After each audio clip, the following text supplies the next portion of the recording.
Hello friends, welcome back to my channel. जैसा कि हमने लास्ट वीडियोज में देखा था कि कैसे हम asynchronous simple asynchronous replication setup करते हैं। उसमें बाइनरी लॉग मेथड का यूज किया था।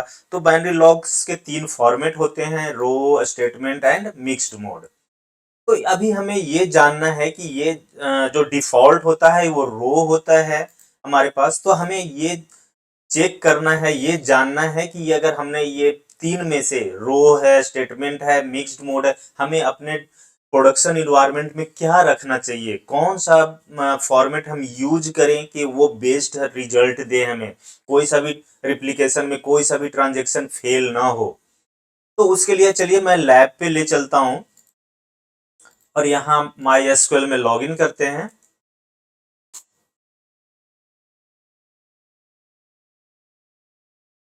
दो डेटाबेसेस, यहाँ पे कोई सा भी अभी यूजर डिफाइंड डेटाबेस नहीं है, मैं एक डेटाबेस क्रिएट कर लेता हूँ।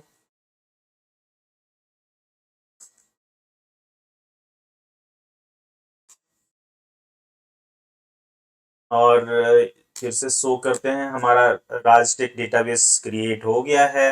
मैं यूज कर लेता हूँ इसको। यहाँ पे एक टेबल क्रिएट कर लेते हैं।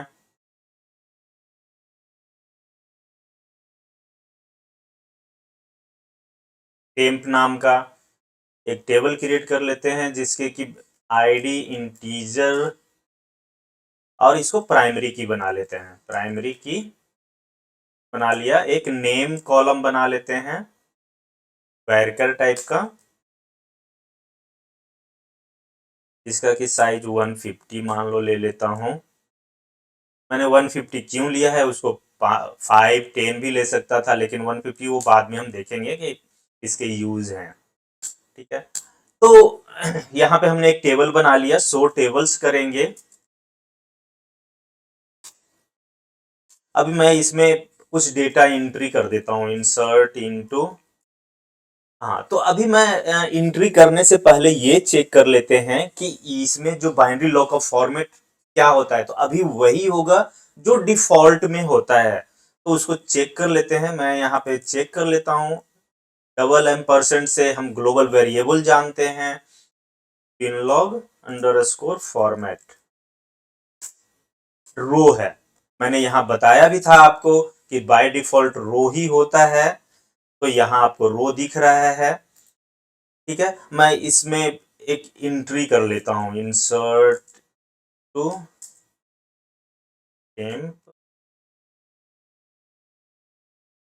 वैल्यूज। एक नंबर पे हमने जॉन, मैंने सपोज मैंने नाम जॉन ले लिया।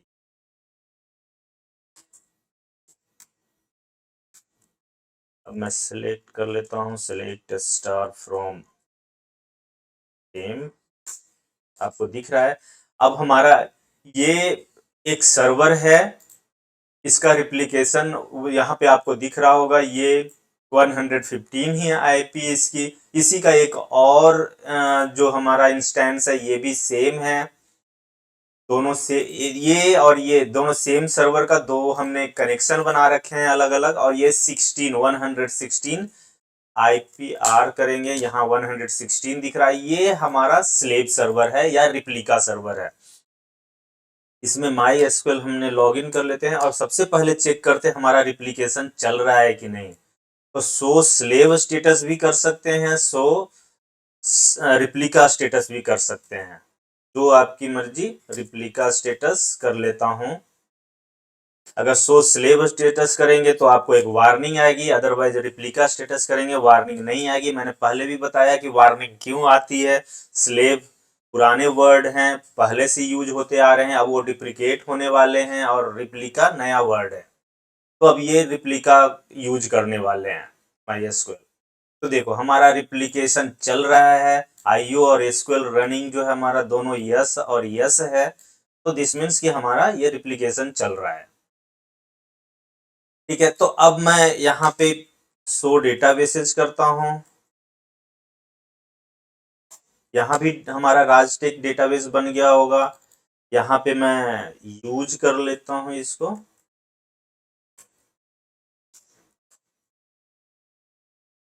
शो टेबल्स और सेलेक्ट फ्रॉम, यहाँ पे भी एक डेटा है, आप देख सकते हैं यहाँ पे हमने एक एंट्री करी थी, वो यहाँ पे भी आ गया। अब ये हमने एंट्री तो करी, अब मैं इसका बाइनरी लॉग्स में देखूंगा कि ये कौन से फॉर्मेट में और क्या लिखा है इसने। तो मैं यहाँ चले जाता हूँ इसके डेटा डायरेक्टरी में।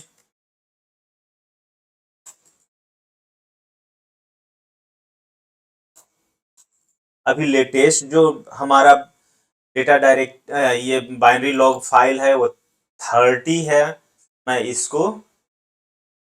इसको रीड करता हूं, तो इसको रीड करने के लिए जो हमारा टूल है वो MySQL binlog टूल का नाम है और ये फाइल है हमारी। अब यहाँ पे देखिए हमने यहाँ पे ये हमारा आया, ये मैं पहले भी एक्सप्लेन कर चुका हूं कि ये जो फॉर्मेट होता है ये हमारा रो का होता है, ये हमारा अभी रो बेस्ड है।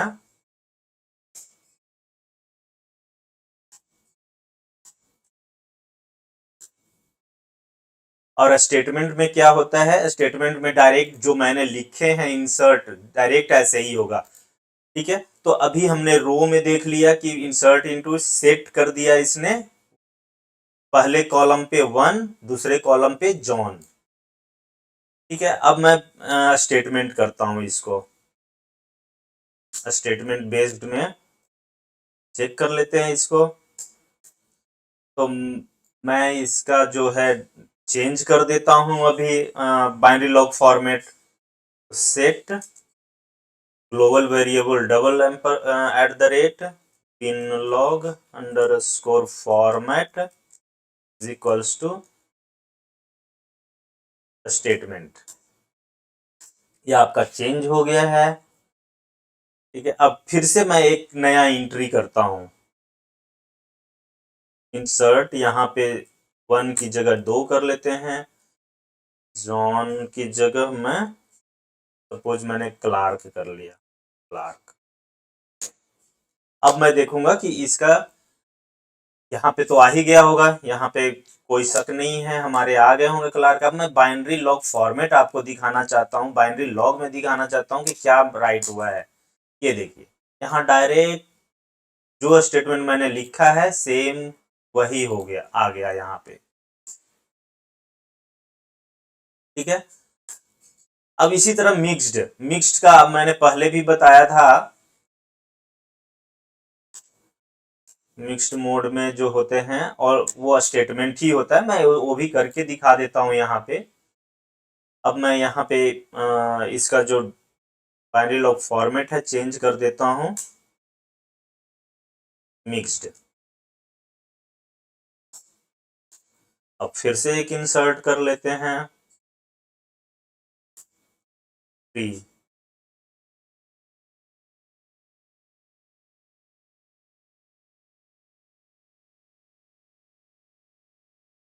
माइकल कर दिया, ये मिक्स्ड मोड हो गया एंड माइकल हमने कर दिया। यहाँ पे एक नई एंट्री कर दी, अब इसमें देखते हैं कि क्या आया है। ये देखिए माइकल डायरेक्ट सेम जो मैंने लिखा है वही आ गया। दिस मीन्स कि मिक्स्ड मोड में जो है दोनों ही होते हैं, यहाँ पे आपका रो भी होता है एंड स्टेटमेंट भी होता है, स्टेटमेंट भी होता है, लेकिन डिफॉल्ट जो होता है मिक्स्ड मोड के अंदर वो स्टेटमेंट होता है। यहाँ आपको दिख गया कि हमने जो लिखा था स्टेटमेंट के अंदर है वही सेम है यहाँ पे, तो स्टेटमेंट हो गया हमारा। तो लेकिन हम एक चीज देख रहे हैं कि हमारे जो रिप्लिकेट हो रहे हैं, हमने जो एंट्री करी है, हमने जो एंट्री करी है और यहाँ पे जो आया है वो सारे सेम हैं, कहीं कोई डिस्क्रिपेंसी नहीं दिख रही है हमें। ठीक है, तो डिस्क्रिपेंसी जब नहीं दिख रही है तो इसका मतलब है कि अभी तक नॉर्मल चल रहा है, लेकिन इशू कहाँ है, मैं ये दिखाना चाह रहा हूं कि हमारे ये 3 फॉर्मेट में बेस्ट फॉर्मेट क्या है। ठीक है, तो इसको चेक करने के लिए मैं कुछ अलग तरह के फंक्शंस का यूज करूंगा। जैसे मैं यहाँ पे यूज करता हूं फंक्शंस। जैसे हमारे पास जो फंक्शन है वो 2 तरह के फंक्शन होते हैं। 2 तरह के फंक्शन हैं। एक तो है डिटरमिनिस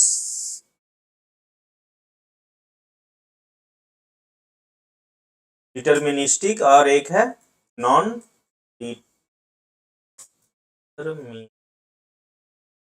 नॉन डिटर्मिनिस्टिक।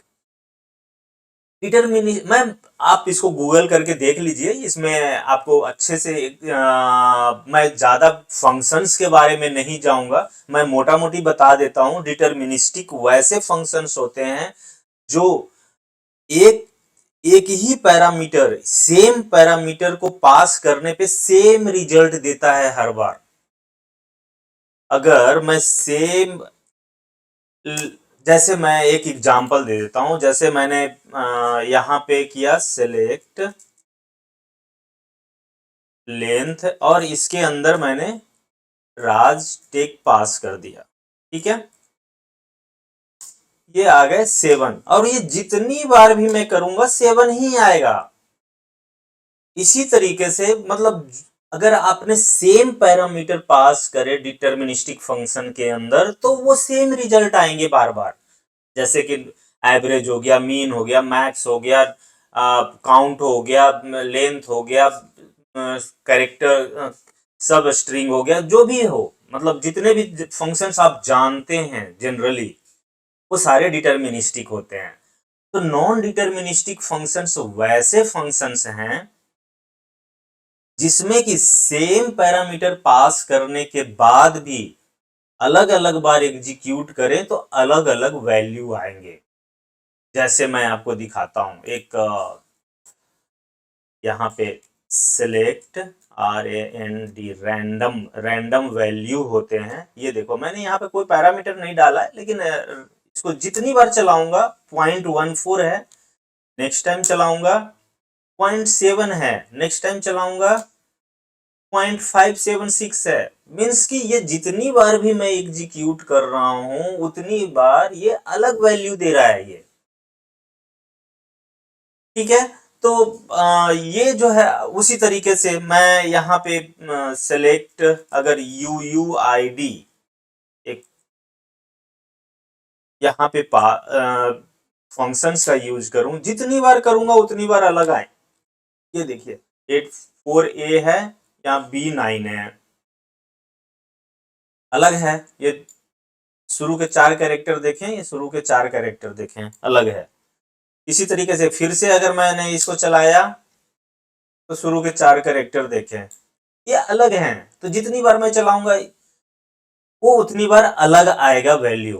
तो ये जो है नॉन डिटर्मिनिस्टिक फंक्शन है। अब डिटर्मिनिस्टिक में भी होता है, सेलेक्ट नाउ आपने कर दिया तो जितनी बार नाउ करेंगे, क्योंकि डेट एंड टाइम चेंज हो रहा है तो नाउ का मतलब हो गया कि करेंट का डेट एंड टाइम देना, तो वो तो टाइम चेंज हो रहा है इसलिए। लेकिन UID रैंडम वैल्यू ये सब जो है इसमें मैं कोई डेट एंड टाइम नहीं पूछ रहा। ये ये यू तो इस तरह से मैं कुछ फंक्शंस हैं नॉन डिटर्मिनिस्टिक वो यूज करूंगा। जैसे UUID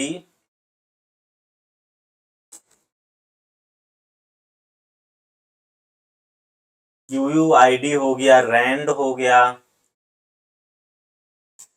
और जैसे मैंने एक और यूज किया यूजर। यूजर फंक्शन क्या करता है, यूजर का इंफॉर्मेशन देता है जिससे आपने लॉग इन करे हैं। ठीक है, तो इस ये जो फंक्शंस है ये नॉन डिटर्मिनिस्टिक है। ज्यादा मैं डिटेल में नहीं जा रहा हूं, आप इसके बारे में गूगल करके MySQL के साइट्स पे आप इसको इजिली नॉन डिटर्मिनिस्टिक फंक्शन क्या होता है इन सब, और भी बहुत बड़ी लिस्ट है नॉन डिटर्मिनिस्टिक की, आप फंक्शंस की आप उसको देख सकते हैं। ठीक है, तो अब मैं क्या करता हूं, इसमें से सबसे पहले मैं यूजर फंक्शन लेता हूं। अब मैं एक वैल्यू इंसर्ट करता हूं यहां पे,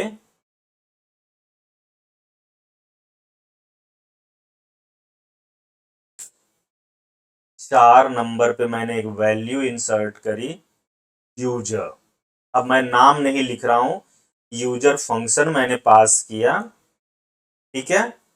और नो, तो अभी मैं क्या करता हूं, इसको सबसे पहले रो के लिए करेंगे, तो सेट एट द रेट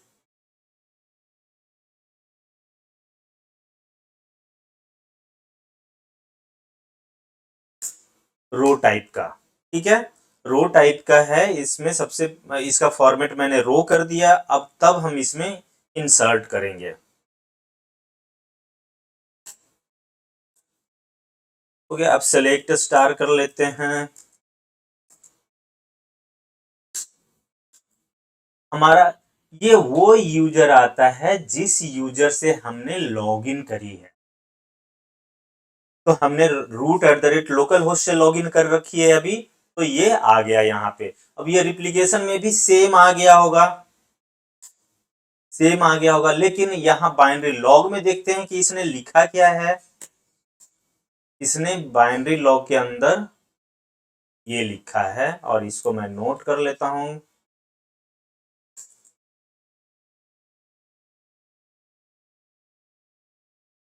अब ठीक है, ये तो आपने देख लिया। अब मैं क्या करता हूं कि इसको चेंज करता हूं स्टेटमेंट में,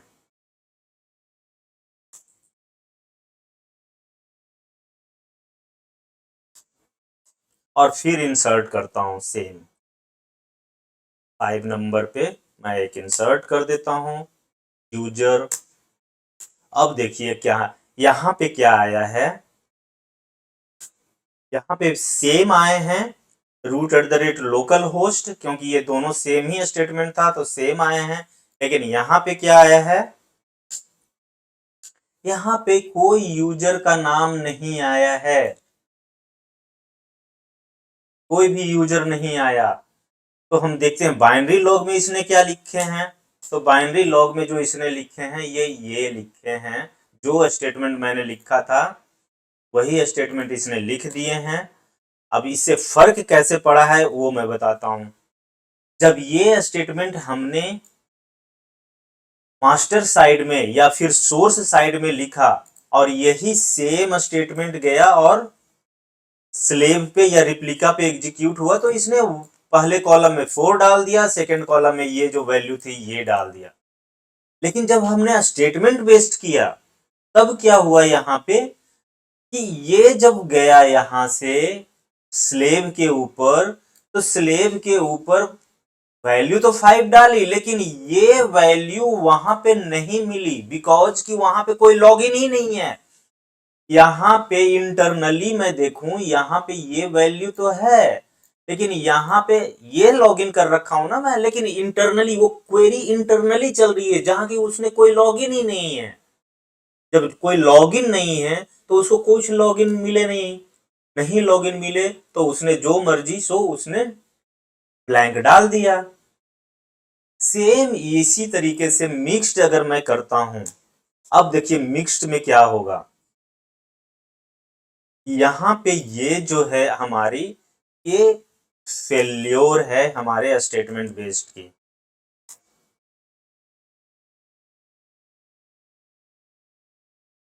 हमने देख लिया यहाँ पे कि जो नॉन डिटर्मिनिस्टिक फंक्शन यूजर हमने यूज किया उसमें स्टेटमेंट बेस्ड में फेल्योर है। लेकिन हम जब हम मिक्स्ड मोड करेंगे तब क्या होगा, मिक्स्ड मोड में जाते हैं।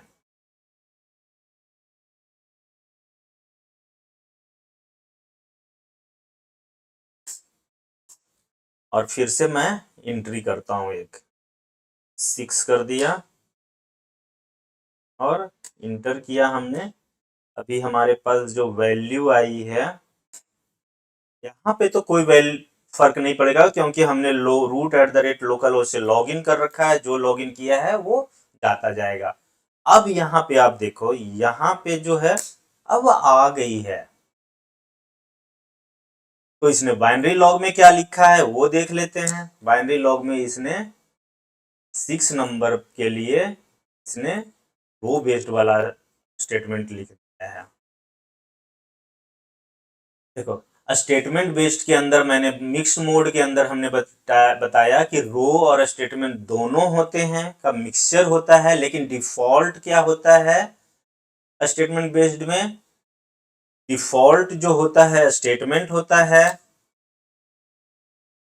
डिफॉल्ट स्टेटमेंट होता है। लेकिन जब हम नॉन डिटर्मिनिस्टिक का फंक्शंस के यूज करते हैं तो ये ऑटोमेटिकली रो टाइप का इंसर्ट कर रो टाइप में कन्वर्ट हो जाता है। जैसे हमने यहाँ पे यूजर जो नॉन डिटर्मिनिस्टिक फंक्शन है इसका यूज किया, ये अपने आप ही क्या किया कि वो जो बाइनरी लॉग के फॉर्मेट है उसको स्टेटमेंट को नहीं लेके इसने रो बेस्ड में ट्रांसफर करके इसने एंट्री कर दी। दिस मीन्स कि mixed is right now mixed is better than a statement. ठीक है, यहां पे तो फेल्योर नहीं है हमारा, यहां पे सही हो गया। इसी तरीके से एक और मैं लेता हूं, एक और मैं नॉन डिटर्मिनिस्टिक फंक्शन लेता हूं UUID।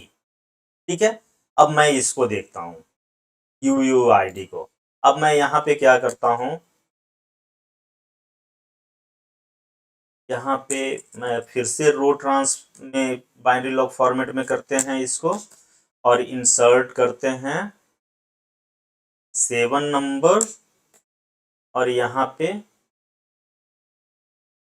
UUID। ये UUID जो होता है इसका मतलब है ये यूनिवर्सल यूनिक आइडेंटिफायर बोलते हैं, और ये जो है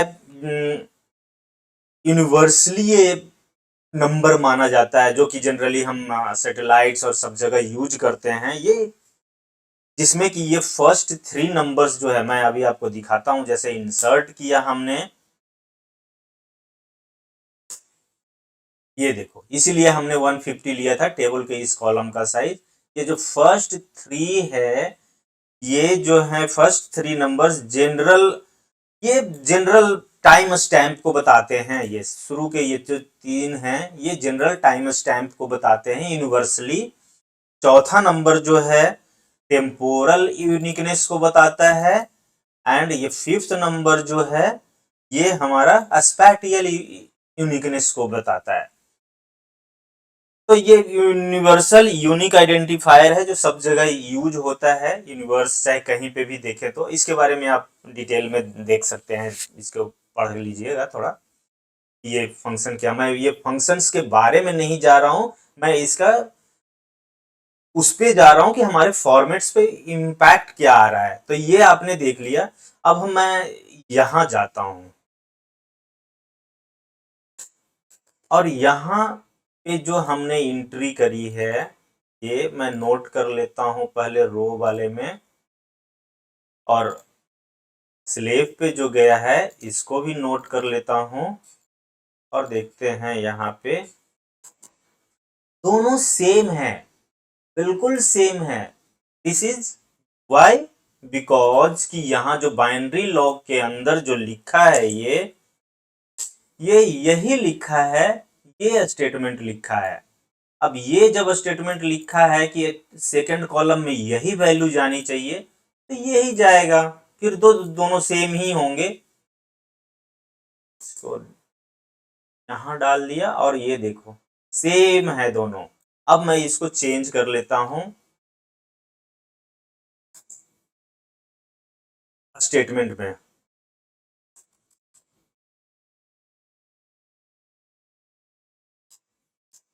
और फिर से एंट्री करते हैं इसको। 7 की जगह 8 करता हूं, UUID किया हमने। अब यहां से जो है सिलेक्ट करते हैं और इसकी वैल्यू मैं नोट कर लेता हूं।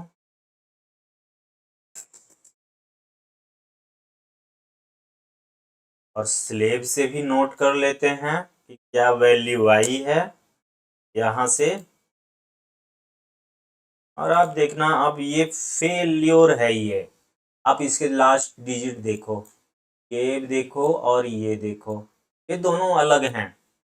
CE है, AE1 DAA, ये कुछ अलग ही है बिल्कुल। यहाँ भी कुछ अलग है, यहाँ भी कुछ अलग है।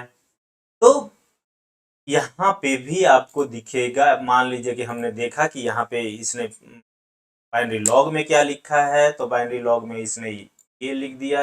अब ये इस तरह से क्यों आया वो मैं बता देता हूँ, क्योंकि जब ये स्टेटमेंट गया यहाँ से उस सर्वर के ऊपर, जो स्लेव सर्वर के ऊपर वहां पे यूआईडी चली, तो उस सर्वर का यूआईडी ये उसने उठा लिया। यूआईडी हमेशा हर एक सर्वर का डिफरेंट होगा,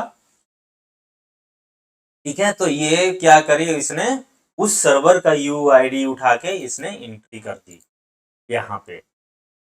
अब हम इसी तरह से मिक्स्ड मोड में देखेंगे, तो हमने पहले भी एक यूजर वाले फंक्शंस नॉन डिटर्मिनिस्टिक फंक्शन का यूज करके देख चुके कि वो अलग मतलब सेम ही आता है मिक्स्ड। अब मैं फिर से एक एंट्री कर लेता हूँ 9 पे, ठीक है। तो 9 पे एंट्री किया और यहाँ मैं सेलेक्ट कर लेता हूँ, इसको नोट कर लेता हूँ।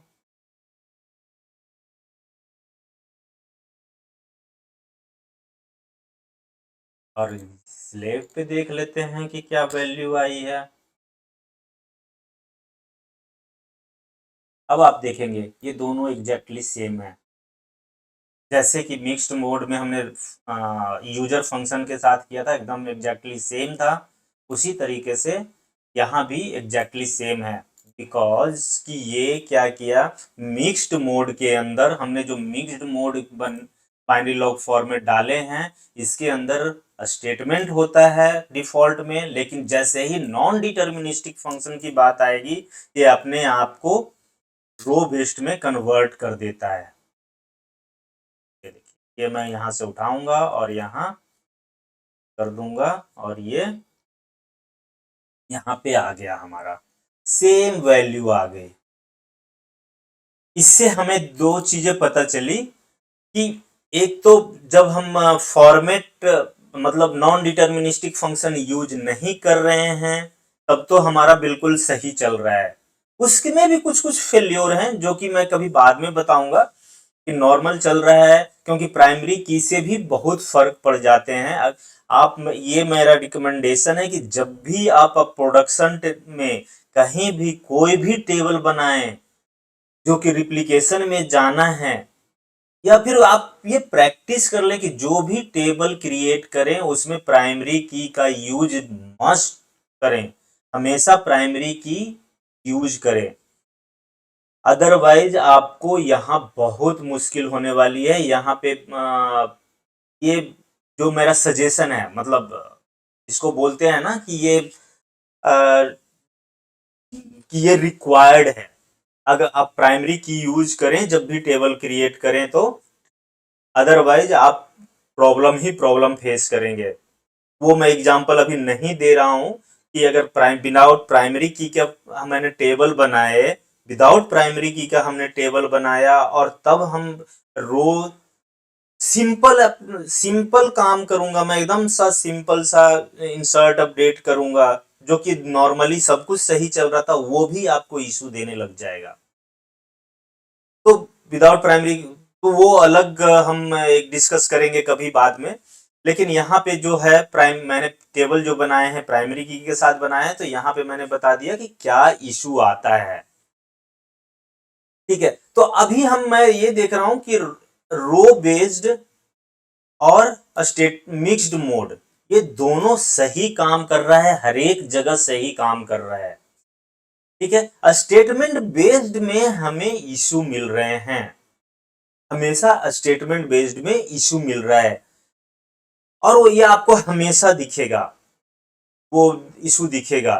लेकिन इसमें फिर मिक्स्ड मोड में ऐसा क्या है कि हम मिक्स्ड मोड, तो अब मैं यहाँ पे बताता हूँ कि मिक्स्ड मोड और स्टेटमेंट बेस्ड में और रो बेस्ड में क्या डिफरेंस है। अगर आपने जैसे ही सपोज यहाँ पे मैंने एक स्टेटमेंट लिखा, एक टेबल है जिसमें अभी 9 डेटा है इसके अंदर, अब मैंने एक सिंपल सा, अब मैं इसको रो बेस्ड कर देता हूं, रो कर देता हूं। ठीक है, अब मैं दिखाता हूं कि रो बेस्ड में क्या इशू है। अगर आपने अपडेट लिखा सेट और यहाँ पे 9 रिकॉर्ड है, इसी तरीके से आपके पास अगर टेबल में मिलियंस ऑफ रिकॉर्ड हैं और ऐसी रिक्वायरमेंट आ गई कि मिलियंस ऑफ रिकॉर्ड को आपको अपडेट करना है, set name is equals to, अब आपको यहां पे मान लो लिली कर दिया,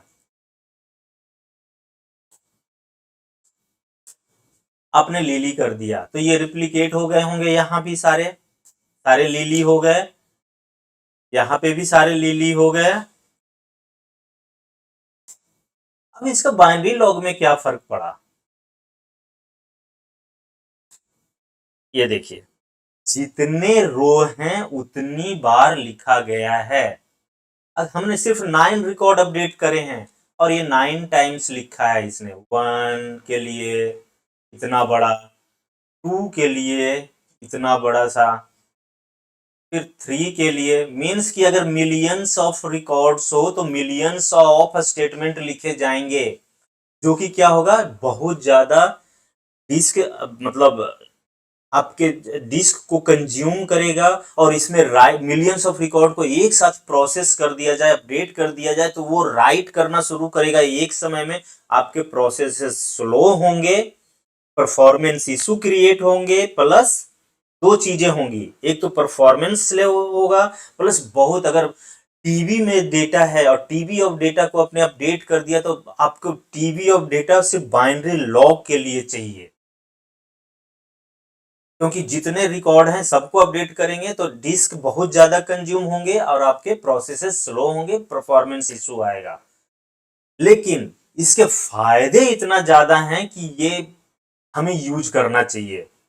इट्स मस्ट रिकमेंडेड दैट कि आप यूज करें रो, आप डिस्क पे ना जाएं, परफॉर्मेंस पे ना जाएं। ये कभी कभी होता है कि आपने महीने में, साल में एक बार अपने इतने सारे रिकॉर्ड को अपडेट किया, तो वो सम टाइम होगा। अगर मैंने इसको, फिर मैं अगर स्टेटमेंट के फायदे क्या हैं, स्टेटमेंट में तो मैंने देख लिया, हमने देखा कि सिर्फ नुकसान ही नुकसान है, सिर्फ फायदे एक आपको दिखेंगे यहाँ पे कि अगर मैंने इसको स्टेटमेंट बेस्ड कर दिया और तब हमने इसको अपडेट किया, मान लो कि लिली की जगह हमने आर्थर कर दिया, अभी आर्थर हो गए होंगे सारे, आर्थर हो गए। अब इसके स्टेटमेंट देख सकते हैं हम, यहाँ देखो सिंपल एक लाइन का स्टेटमेंट है आर्थर। तो ये क्या हो गया, आपको डिस्क को, आपके डिस्क को बचाया। सिंपल जो आपने स्टेटमेंट मिलियंस ऑफ रिकॉर्ड को अपडेट करने के लिए लिखे हैं, सिर्फ वही लिखा है, update temp set name is equal to Arthur. आपके डिस्क को काफी बचा लिया, आपके प्रोसेसेस को काफी बचा लिया इसने, आपका परफॉर्मेंस कोई डिग्रेड नहीं हुआ। लेकिन इसके नुकसान बहुत हैं। सेम अगर मैं इसी तरीके से मिक्स्ड मोड में करूं तो मिक्स्ड मोड में जो डिफॉल्ट होता है वो होता है स्टेटमेंट, तो वो भी आपका फायदा करेगा। इस तरीके से अगर करें तो मिलियंस ऑफ में तो डिस्क आपको सेव करेगा और स्लोनेस नहीं आएंगे। लेकिन फिर भी रो बेस्ड के फायदे बहुत ज्यादा हैं। हाँ, अभी तक हमने जो देखा है यहाँ पे उसमें रो और मिक्स्ड सही काम कर रहे हैं। तो अब मिक्स्ड में क्या इशू है वो भी हम देख सकते हैं। So the next video I will show you how mixed mode binary log logging is creating the data inconsistency. So that one is the very small part, but this video is already very long, so the next video I will show you. So thank you for watching. Please subscribe my channel, like this video. Thank you very much.